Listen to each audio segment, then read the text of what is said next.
પ્રધાનમંત્રી નરેન્દ્ર મોદીએ ઓડિશા પરબ 2024 દરમિયાન ઓડિશાના વૈભવી વારસા અને વિજ્ઞાનની પ્રશંસા કરી.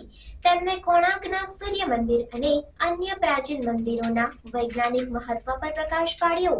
મોદીએ ઓડિશાના સાંસ્કૃતિક વારસાને જાળવવા અને પ્રોત્સાહિત કરવા માટેના મહત્વ પર ભાર મૂક્યો અને રાજ્યના વિદ્વાનો અને સંતોના યોગદાનની પ્રશંસા કરી.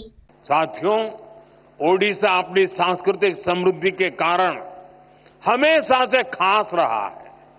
ओडिशा की विधाएं और किसी को सम्मोहित करती है, हर किसी को प्रेरित करती है।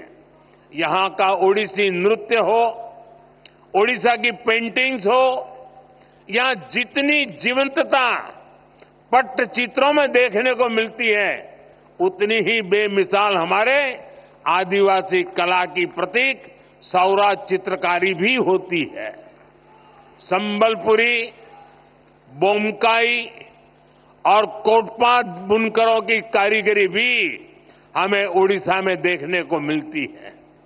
हम इस कला और कारीगरी का जितना प्रसार करेंगे, उतना ही इस कला को संरक्षित करने वाले उड़िया लोगों को सम्मान मिलेगा।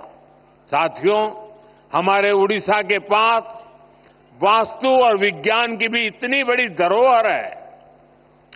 कोणार्क का सूर्य मंदिर, इसकी विशालता, इसका विज्ञान, लिंगराज और मुक्तेश्वर जैसे पुरातन मंदिरों का वास्तु, ये हर किसी को आश्चर्यचकित करता है।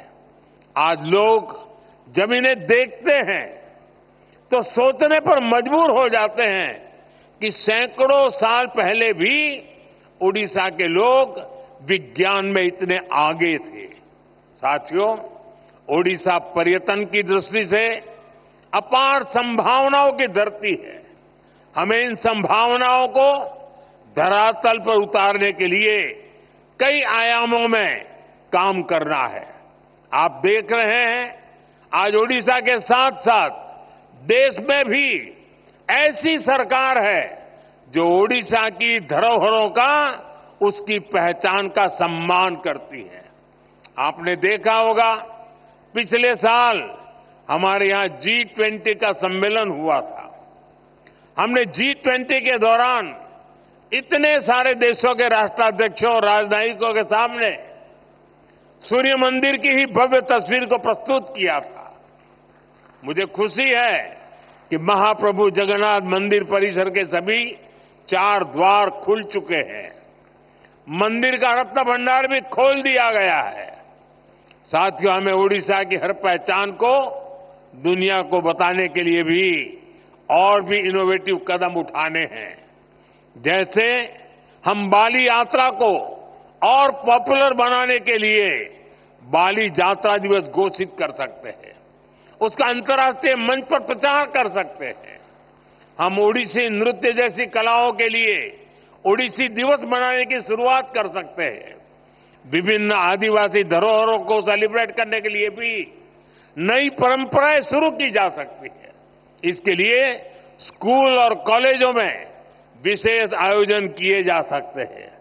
इससे लोगों में जागरूकता आएगी, यहां पर्यटन और लघु उद्योगों से जुड़े अवसर बढ़ेंगे।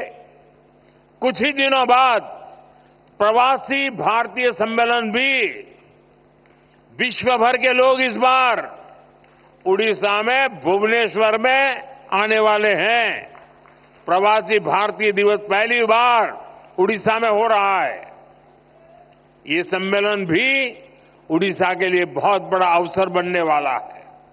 साथियों, कई जगह देखा गया है, बदलते समय के साथ लोग अपनी मातृभाषा और संस्कृति को भी भूल जाते हैं।